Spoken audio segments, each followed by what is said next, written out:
Hello, this is Julie from cuttercrafter.com. I'm going to show you another way to do a layered image with this leaf pattern, swirl leaf pattern that I got from the image gallery in Make the Cut.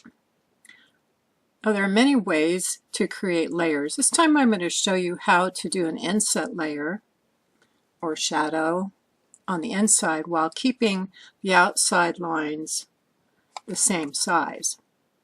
So first I'm going to select the shape, and it has all these inside pieces. Sometimes these are called compound paths. What I have to do first is come down to the break tool at the bottom, or Control+B, and it breaks it all apart. I'm not going to copy the outside piece, but I'm going to select all the inside pieces. And I'm going to do an inset shadow of just the inside pieces. So to do that, I select the inside pieces by dragging my mouse around those pieces, and then I'm going to click on this fourth icon from the right, the shadow layer icon, or Control+H, and I set the shadow width to a minus 0.05. The minus makes the shadow inset from the original.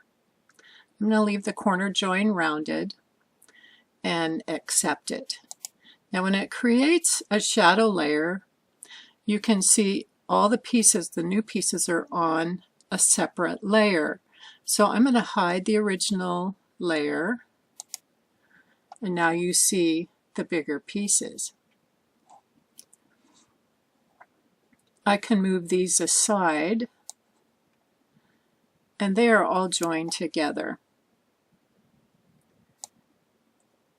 Now I can create another inset layer from these, but before I do that, I need to break them apart. So I'm going to break them apart and select them all. And again, click on the shadow layer. I'm going to do a minus 0.05, same as I did before, and accept, and a new layer is made. So I'll hide the old layer, and I get the new layer. I'm going to drag it aside. Now that I have my three different layers, I'm going to show them all by clicking on their eye icons. And I don't have an outside square yet, so what I'm going to do is click on this outside square, hold the Control and Shift, and drag off a new square, and do the same again, Control Shift drag, and now I have three squares exactly the same size. What I want to do is make sure that they're lined up, all selected.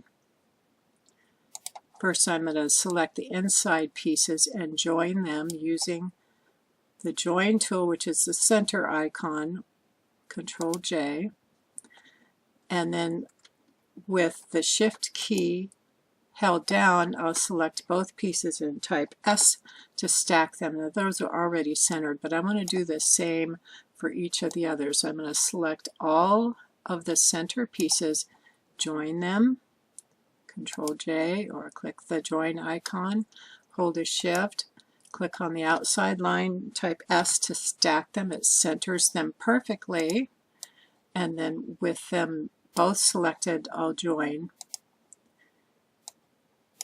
And I'll do the same on this one, select both and join. And then on this last one,